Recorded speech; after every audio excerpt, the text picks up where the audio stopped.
Hello, you're watching Shalom World News. I'm Donna Villa from Chicago, Illinois. Here are the latest headlines from around the world. The majority of Gaza's 2.3 million inhabitants have been forced from their houses, and residents claim it is impossible to get food or be ensured of safety in the thickly populated coastal enclave. The UN World Food Program has said that half of its population is starving. Hunger stalks everyone, UNRWA, the United Nations body responsible for Palestinian refugees, said on X, formerly known as Twitter. On Monday, December 11, Israel denied that it planned to drive Palestinians who were fleeing its assault on Gaza into Egypt. In just over 2 months of fighting, the Gaza Health Ministry said that 18,205 people had died and 49,645 had been wounded in Gaza. Meanwhile, Christians in Jordan will hold muted Christmas festivities as a gesture of solidarity with the Palestinian people. The Jordanian Council of Churches asked its communities to limit their Christmas celebrations to prayers and donations in support of children in Gaza. In this trip, more than 10,000 children have been killed so far. Pope Francis met with the Italian Republic Prefects at the Apostolic Palace's Clementine Hall early on Monday, December 11. He shared his concerns about the low birth rate in the nation and condemned that on many occasions, even, quote, dogs take the place of children, end quote. The current birth rate for Italy for 2023 is 7.36 births per 1,000 people, a 1.65% decline from 2022. Italy has the worst fertility rate in Europe and the sixth worst globally, with only 1.24 births per woman, according to the World Factbook. Pope Francis highlighted the urgent need for joint efforts to support families to address the demographic crisis. The Holy Father said in order to combat this demographic winter, it is imperative that everyone work together and implement forward-looking policies, keeping in mind that, quote, the family is not part of the problem, but part of its solution, end quote. Father Stephen Gutgsell, a Catholic priest, lost his life after being stabbed at the rectory of St. John the Baptist Parish in Fort Calhoun, Nebraska, early Sunday morning. According to a statement released by the Archdiocese of Omaha following the attack, Father Gutgsell was transported to Nebraska Medicine in Omaha, where he died of his injuries. The statement concluded by asking the faithful to join Archbishop George Lucas in prayer for the repose of Father Gutgsell, for his family, and for the St. John the Baptist Parish community in this tragic time. The police arrived at around 5 a.m. after receiving a call of an attempted break-in. Father Gutgsell was immediately taken to the hospital by the Fort Calhoun rescue, but succumbed to his injuries. Kara Williams, a 43-year-old suspect from Sioux City, Iowa, has been taken into custody by the police. The Washington County Sheriff's Office said in a statement that he was arrested for homicide and use of a weapon to commit a felony. The suspect has been taken to the Washington County Correctional Facility.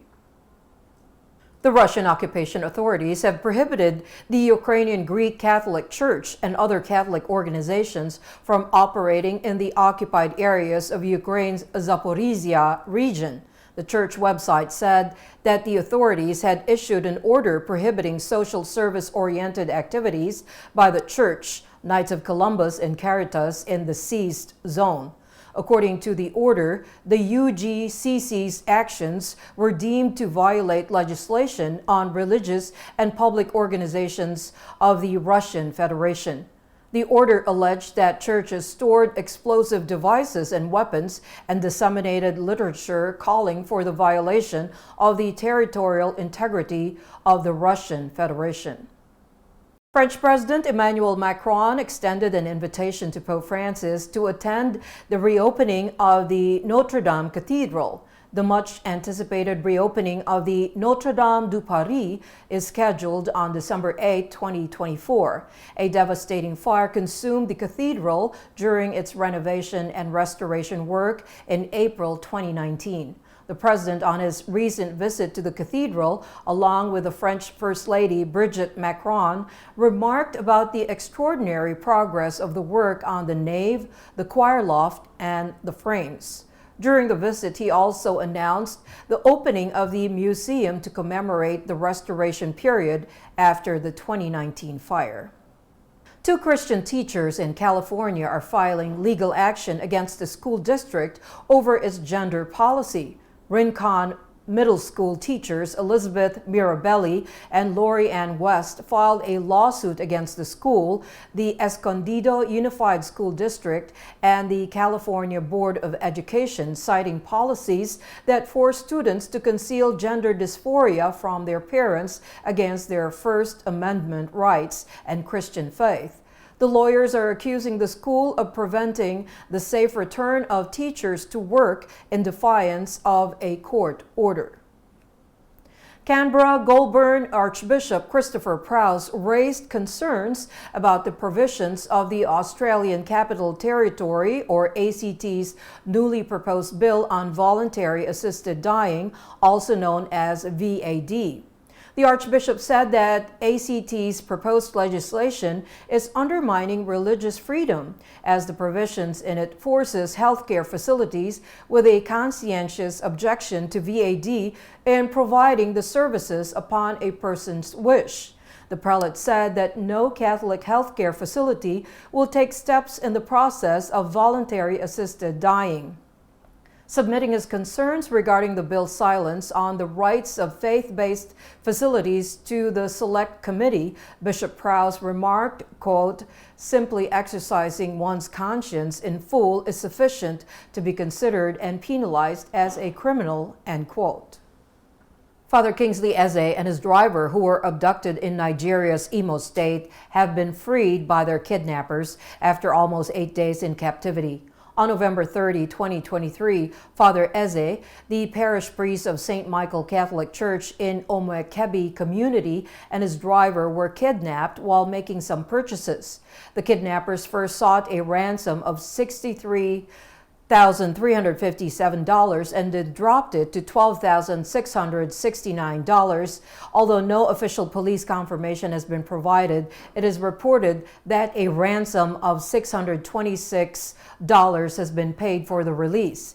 Meanwhile, the car in which they were abducted were recovered from the Okigwe place. Archbishop Basil, papal delegate to the Ernakulam-Angamali Archdiocese of Kerala, India, had a meeting with Pope Francis before leaving for Kerala on December 12. He updated the Pope on the next steps in his mission and expressed gratitude for the video message that the Pope sent to the faithful of the Syro-Malabar Archdiocese on December 7. Archbishop Basil's visit took place against the backdrop of the resignation of Cardinal George Alencheri.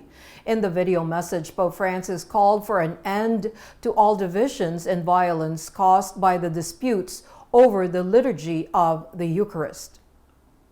1 Million Moms, a conservative group, has launched a petition against Target, an American retail corporation, for selling Christmas products with LGBT themes, including gay Santas and pride nutcrackers.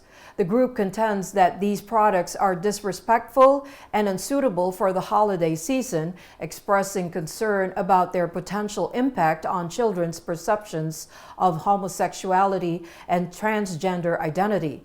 The organization also slammed Target for deliberately displaying controversial products during the Christmas season instead of wholesome ones.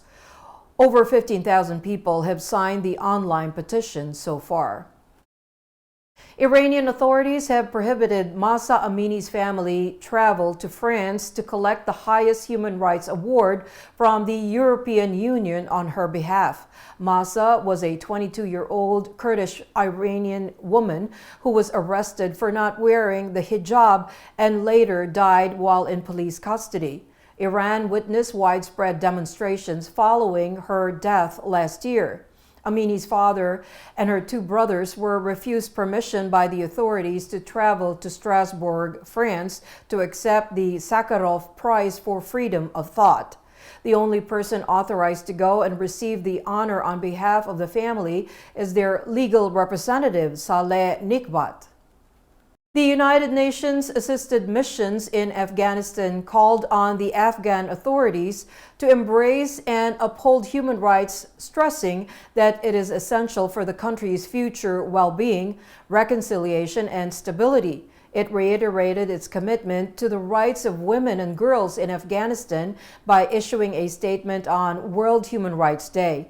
The organization urged Taliban government representatives to do more to advance and defend the human rights of all Afghans, particularly women and girls. The organization claims that even if security has improved and armed violence has decreased, the state of human rights in Afghanistan has remained dire since 2021.